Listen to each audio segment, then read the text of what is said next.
Welcome back, everyone. Well, it seems like a long time ago, but remember, at least I can recall this, getting up in the morning and thinking to myself, oh man, I have to go to school. Well, of course, the pandemic changed all of that.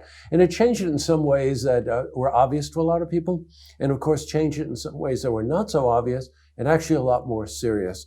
Well, recently, all the superintendents connected to BOCES, 31 districts in our region, got together and co-signed a letter that went to Howard Zucker. Now, Howard Zucker, by the way, is Commissioner of Department of Health for the state of New York.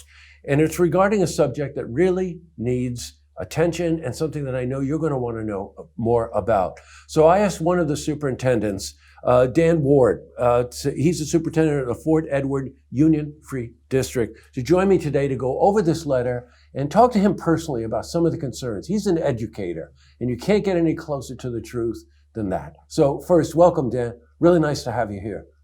Yeah, great to be here. Thanks for reaching out. I'm glad to talk about the topic. Good. Yes, I know you are. And nice logo in the background there, by the way. Yeah, thank you. Somebody designed your set. I think that's nice. Thank you. We're on these calls a lot these days, so we want to have something in the background that shows where we're from. Yeah. How long have you been superintendent, Dan? I'm just completing my 5th year here at Fort Edward. Okay. Well, then you were here before the pandemic and through the pandemic, and now hopefully coming out on the other side of it. Let's talk about this letter. This was a real powerful statement written to the Commissioner of Health regarding the need for students to get back to school. Why did you feel the necessity to draft this? So we absolutely know that we have young people who are struggling throughout the pandemic for multiple reasons, and many of them rely on the school district to meet a lot of their needs above and beyond education. But just starting off with education, we're seeing students who are falling farther and farther behind. And more importantly, we believe in our area that we can get more kids back to school safely. Safety is always number one. We're not looking to jeopardize that for anything, but we think we can do so. We've had success in the things that we've done so far, and we believe we can have more success if we had a little bit more flexibility with some of the requirements that New York State is placing on school districts as far as social distancing goes. So it's all about getting our kids back in because we need them here and they need us. Yeah, good. And we are going to get into this in detail. As a matter of fact, Dan and I are going to talk about really two directions here. One is the need to have students get back to school, but also if safety is primary and safety is first, what are they doing to address those concerns that we as parents, grandparents, would focus on? So, you know what, Dan, I want to go back into this, that a lot more students are failing classes. That's of great concern. Reading and writing skills are less effective. Obviously, they're less effective when they're being done remotely. An interesting one for somebody like me. It's affecting students that are attracted to music classes. How does that? Yeah, so starting with the music classes first. So the requirements are 12 feet for chorus and band classes, where the recommendation is 12 feet. When you do that in a small school like Fort Edward, and even in your larger schools, because the bands and choruses are larger, all of a sudden you can't fit your whole band or chorus, even in your auditorium, at that spacing. The other unintended consequences, when we had to spread everybody out for social distancing reasons, all of a sudden you start running out of classrooms. And you start running out of staff members. So many schools took their band and chorus programs and they put them on hold for this year. And they went to a general music type model with some singing and some small instruments, but not the really vibrant programs and robust programs for band and chorus that even small schools like Fort Edward, all the way up to our largest schools like Queensbury and Boston Spa have. We really had to take a step back, and that's hurt our kids. We have kids. Just like we have students who come to school for athletics, we have students who come to school for our music program. So that's their highlight of their day. And that's been diminished significantly by what we've had to do just to have schools open based on the guidelines. You know, and I've also read a lot of studies, Dan, about children feeling isolated. You know, the strain on being at home and trying to do remote learning. It's not a one-size-fits-all solution, right? And in two ways. I'd address this if you would. It's not a one size solution fits all because not all children have access to broadband the same way that they would. Not all children have the same kind of home environment that they do. And also our region may not be the same as another region in New York State. Right. So one of the largest factors behind putting this letter out was that we're concerned as the 31 districts of the Wishy-Bocies that the next set of rules that might come out or guidelines that come out will be a one size fits all across the state or across the country for that matter. And we've had quite a bit of success here in the Wishy-Bocies area and in the Fort Edward School District specifically. And we think we can do things that can't happen in New York City right now. And I don't think there's anybody that would argue with me about that. What they need to do there or what the Big Five need to do to get their schools open are not the same things that need to be done here in Warren, Washington, Saratoga, Hamilton, Essex counties. So we wanted to get this letter ahead of it and say, can we have some flexibility and work with our local departments of health, much like we did with athletics. There was some specific pressures that were put on the state government about athletics, and they relinquished some power and let us work with our departments of health to get students back playing again. And we've been very successful at that too. There's been some quarantine concerns at specific school districts, but overall it's been very successful to get kids back playing again. We now want to get them back in the classrooms again. And we think we can do so safely. And that's always going to be the first thing, safety. But we know they need us.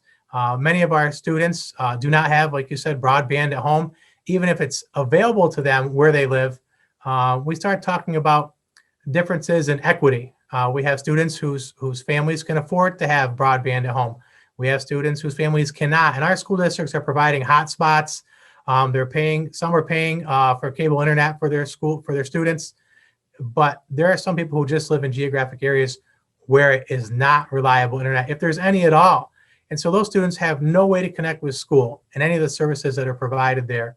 And school districts have been built up over the last, 3 or 4 or 5 decades to provide wraparound services. They aren't just coming here for math and science and social studies and reading and the general subjects. We have students that are coming to our schools to access behavioral health and mental health services, to get dental health services, to get vision services, all of those things on top of education. They're coming here for meals. And again, our area has done a fantastic job in getting out meals to our students who are home in remote learning. But it's not the same as being here and being around your friends in a cafeteria or in a classroom if you're home on a Zoom or on a Google Meet or whatever type of web interface you're using. It's not the same. The interactions aren't the same. We know that as adults. And we know our students are suffering because of that. But the wraparound services is a huge thing for me, especially in a district that has a high number of students who have free and reduced lunch, which is a measure of the poverty of our area. But there's many school districts in our BOCES that have the same number of students as I do, or percentage or higher. And we know they need to be around us. We have hundreds of highly trained educational professionals in our school districts, and they're not getting access to those. And that's a shame. Well, you know what? I'm so glad I made a big note here about wraparound services. And I just want to cycle back on that. It's not a phrase that we hear every day, but think about what that word means, wraparound services.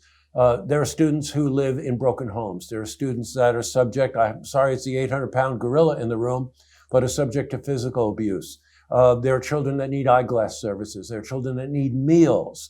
Dan, I'm telling you, I've done interviews with other superintendents where the only decent meal a day a student gets is the meal that they get at school. And there are a number of issues, dental care, all kinds of things that the school districts are providing for students coming from homes with different situations and students with different means. Dan, I want to jump into, because it's a natural question that everybody's saying, all right, you want all these things. We recognize the importance of this. What safety protocols are you putting in place? Right, so we've been very successful with the masks and the hand sanitizers and the extra sanitation around our buildings. One of the biggest concerns we had when we were coming back to school in September, and I think a lot of parents and grandparents and just people in our communities at large were concerned about, is, are young people actually going to wear masks in school? The answer is 100% yes, they are. There has been no large scale mask battle with anybody here at school. We have everybody wearing masks 100% of the time every day. Wiz specifically worked in breaks for students when nobody's moving around the classroom so that people are far enough apart for the social distancing guidelines. But we want to continue with the masks. We want to continue with the hand sanitizing. Each time a student leaves a classroom and goes to the next, at least at Fort Edward, here's how we're operating. The teacher is outside in the hallway. They're spraying each student's hands before they come into the classroom. And we've gone a long way with that, and we've been very successful. We also have new cleaning regimens that our cleaners are taking up and working throughout the days. We've had to add shifts, and we've had to add some people on partial shifts to make sure we can get it all done. And our teachers and staff members are also helping with that. Desks are being cleaned by teachers, by students, by other staff members like teaching assistants. Everybody's pitching in to make this happen for our kids. And we do believe at 3 feet, with us continuing to do those types of things, that we absolutely can bring more people back safely. I want to mention, can I mention buses real quick as well? That's a huge barrier, not necessarily for Fort Edward, because we're a walking district, and Glens Falls would be similar, although we do transport special education students. But a lot of our schools that are large geographically, they need some flexibility on those buses or the whole thing falls apart. If you can have students 3 feet apart in a classroom, but you can only get 20 kids on a 66 passenger bus, you can very quickly see how that's going to be a barrier for them. So we're looking for the same type of flexibility to work with our departments of health on getting more students on school buses to get them in from their rural locations. You know, I'm sure our audience is really getting the drift on this, and it's important that we hear it from someone like a superintendent who's talking to the whole community every single day, everything from the students to the parents, to the teachers, to the legislators, politicians, you name it. You know, it's a court of public opinion here, and that's where we play a role. You know, let our superintendents know how we feel about this. One size does not fit all. We are fortunate. Our area has been more diligent and has better response rates. We have a new vaccination center opening up at Exit 19 at the Aviation Mall. These are all important steps, but the most important step is to allow our children to do what children need to do, which is they need to go to school. And if the superintendents put safety first, then we should show our support. So, Dan, I've got to run. I knew we'd covered a lot of ground in this, and I really appreciate you taking the time to do this. And again, I just encourage the public to show support. Now, is there any specific way that they can help? Yeah. So what I would say is make sure you're looking for the new information that's coming out from New York State. Make sure you're looking out and listening to the information coming out for your superintendent, because there may come a time when we're looking for public letters to go to legislators or go to the governor's office or the Department of Health. But right now, we think we've made some pretty good headway with the letters we've sent, the legislators we've spoken to, and we've been working on this for quite some time. And the letter was kind of the culminating event to help people understand that we really think in our region we can do this and we can do it well, and give us a chance to show you that we can. And we fully acknowledge that if something doesn't go exactly how we want to, we'll take a step back, we'll rework it. But we really want the opportunity to have some flexibility to get our students back in school safely, because it's what's best for them. We know that across our communities. And the longer we wait to do so, the worse shape our students are going to be in academically and social emotionally. Yeah, I've got it. Boy, to listen to you speak, it takes a certain dedication to be an educator. And really, what a value to our community. So thank you and everybody associated with the school. And we know what our job is, to support you and support this effort. So thank you for taking the time. Stay safe, okay? You too. Thank you so much for having me on today. Oh, you're quite welcome. I'll talk to you soon. Take care. Take care.